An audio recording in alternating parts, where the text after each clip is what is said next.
আসসালামু আলাইকুম। আমরা জানব উপনিবেশিক শাসন থেকে গুরুত্বপূর্ণ কিছু প্রশ্ন উত্তর, যেগুলো প্রাইমারি, বিশেষ ও অন্যান্য প্রতিযোগিতামূলক পরীক্ষার জন্য খুবই গুরুত্বপূর্ণ। চ্যানেলটি সাবস্ক্রাইব করে সাথেই থাকুন।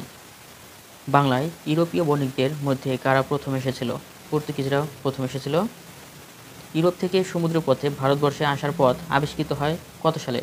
1487 সালে। পর্তুগিজ নাবিক ভাস্কো দা গামা ভারতবর্ষে আসেন কত সালে? ভাস্কো দা গামা ভারতবর্ষে আসে 1498 সালে। আর ইউরোপ থেকে সমুদ্রপথে ভারতবর্ষে আসার পথ আবিষ্কৃত হয় 1487 সালে। ভাস্কো দা গামা আসে 1498 সালে। ইংরেজরা ভারতবর্ষে আসেন 1608 সালে। ইংরেজরা ভারতবর্ষে আসে হচ্ছে 1608 সালে। ভিডিওটি ভালো লাগলে অবশ্যই লাইক, কমেন্ট, শেয়ার করে সাথেই থাকবেন।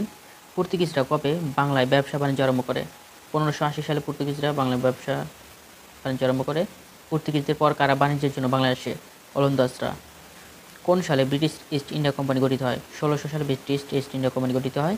উপমহাদেশে ব্যর্থ হয়ে ওলন্দাজরা কোথায় বাণিজ্য স্থাপন করে? ইন্দোনেশিয়ায়। ইংরেজরা বাংলার প্রথম কোন স্থানে কুটির স্থাপন করে? সুরাটে। কোন মুঘল সম্রাট ইংরেজদের বাণিজ্যিক কুটির স্থাপনের অনুমতি দেন? সম্রাট জাহাঙ্গীর। কোন মুঘল সম্রাটের সাথে চুক্তির ফলে ইংরেজ কোম্পানি বিনা শুল্কে বাংলাদেশ ও মুঘল সাম্রাজ্যের সর্বত্রে বাণিজ্য করার অধিকার লাভ করে? সম্রাট জাহাঙ্গীরের। কোন চুক্তির ফলে ইংরেজরা বাংলা, বিহার ও উড়িষ্যার দেওয়ানি লাভ করে? এলাহাবাদ চুক্তির মাধ্যমে। বাংলা ইংরেজদের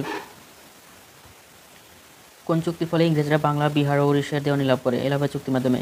বাংলা ইংরেজদের কোন কুটিটি সবচেয়ে সুরক্ষিত ছিল? কলকাতার ফোর্ট উইলিয়াম কুটি বা দুর্গটি। মুঘল সম্রাটের সাথে ইংরেজদের সন্ধি হয় কোন সালে? 1660 সালে। কলকাতা নগরী কে প্রতিষ্ঠা করেন? ইংরেজ কর্মচারী জন চার্নক। ইংরেজরা কোন সালে বাংলা আক্রমণ করে? 1686 সালে বাংলা আক্রমণ করে ইংরেজরা। পলাশীর যুদ্ধ কবে সংঘটিত হয়? 23 জুন 1757 সালে পলাশীর যুদ্ধ সংঘটিত হয়। নবাব মীর কাসিম ও ইংরেজদের মধ্যে কোন সালে যুদ্ধ বাধে? 1764 সালে নবাব মীর কাসিম এবং ইংরেজদের মধ্যে যুদ্ধ বাধে। উপমহাদেশে প্রথম ব্রিটিশ গভর্নর ছিলেন লর্ড ক্লাইভ। দ্বৈত শাসন ব্যবস্থার প্রবর্তন করেন লর্ড ক্লাইভ। দ্বৈত শাসন ব্যবস্থা চালু করে 1765 সালে। দ্বৈত শাসন ব্যবস্থা কবে বাতিল করা হয়? 1772 সালে দ্বৈত শাসন ব্যবস্থা বাতিল করা হয়। বাংলায় দ্বৈত শাসন ব্যবস্থা কে রহিত করেন? লর্ড ওয়ারেন হেস্টিং দ্বৈত শাসন ব্যবস্থা রহিত করেন। দ্বৈত শাসন ব্যবস্থার শাসন কর্তৃত্ব কার উপর ন্যস্ত থাকে? নবাবের ওপর।